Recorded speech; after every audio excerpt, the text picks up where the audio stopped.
Hi, I'm Dawn. Welcome back to my channel. Before I forget, if you haven't subscribed yet, please hit that subscribe button down below.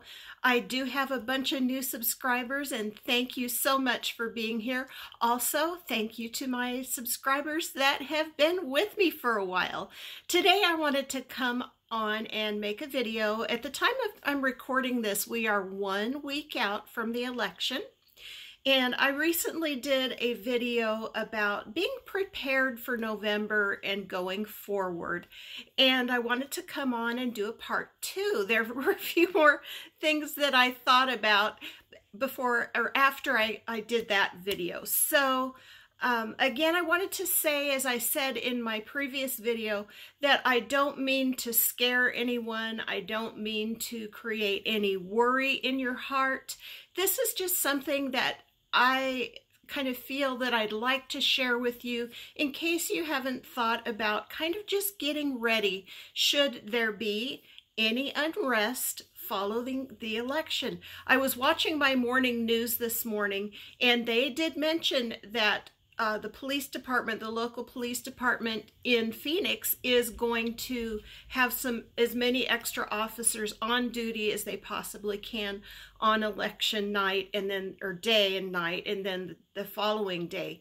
So it is definitely something to think about, that there might be some protests going on. And the idea for myself is being able to stay at home and not need to run out for necessities for about a month following the election. And if you haven't watched the first video, I do give some ideas of things that I suggested picking up, maybe some things that I have anyway. You might want to sit down and make your own list of things that you use often or eat often that you just want to have on hand. So the first thing I want to mention is I would highly suggest that if you're not voting by mail or dropping off your ballot by voting early, if you plan to vote on election day, please go out and do that early in the day and then come on home. As I said, I don't want to scare anyone, but I think the possibility of protest is out there, especially if you live in a bigger city. I think it's just a good idea to go ahead and vote, get it over with, and then come on home. If you're like me, I'm going to be watching the returns that day and just seeing what's going to happen.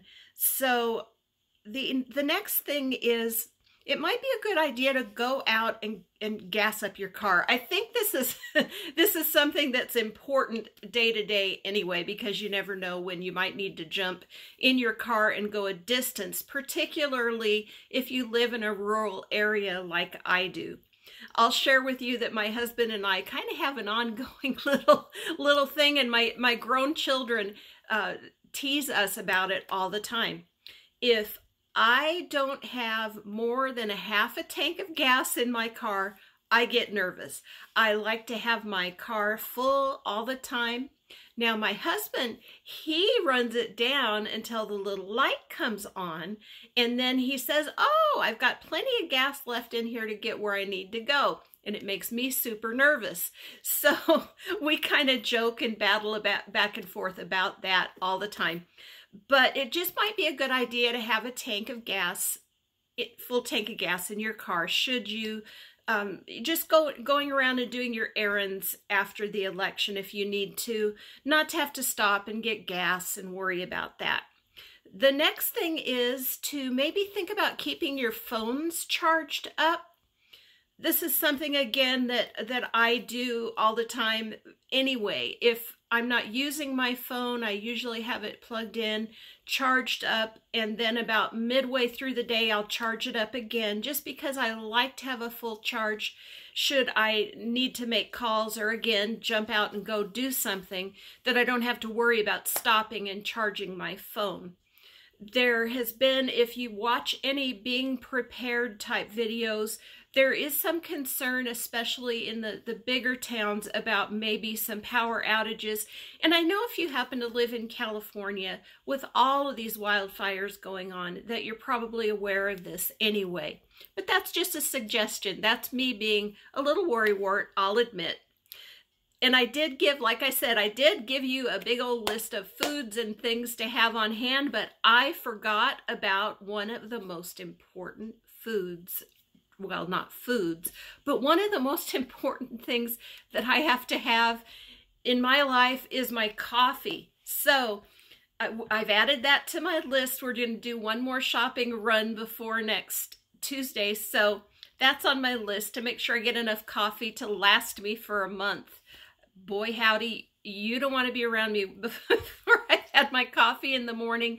My husband kind of knows to just kind of let me do my thing and then have my coffee, and then we can talk. But not until I've had some coffee in there.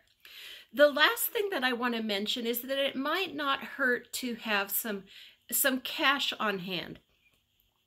Again, there have been talks of power outages. I know that when COVID first started, the pandemic first started, there were some problems in some of the cities with ATMs, or not ATMs, with cash machines, or what am I trying to say? When you're paying at the counter for your groceries or whatever, a little glitch and problem with the payments. So it might not be a bad idea to just have some cash on hand should you need it. Again, that's something that I do normally anyway. I don't ever carry a large amount of cash, but I do have a little bit in my wallet just in case I should need that. So that's a little bit of my more ideas of things that I do suggest that you think about before in this next week. The election day is going to be here before we know it. And again, I just want to close with the fact, please don't think that I am trying to scare you or that I'm trying to worry you in any way. This is just suggestions and just something that's kind of been weighing on my heart for a little bit. Thank you so much for watching, and I hope that you have a great day.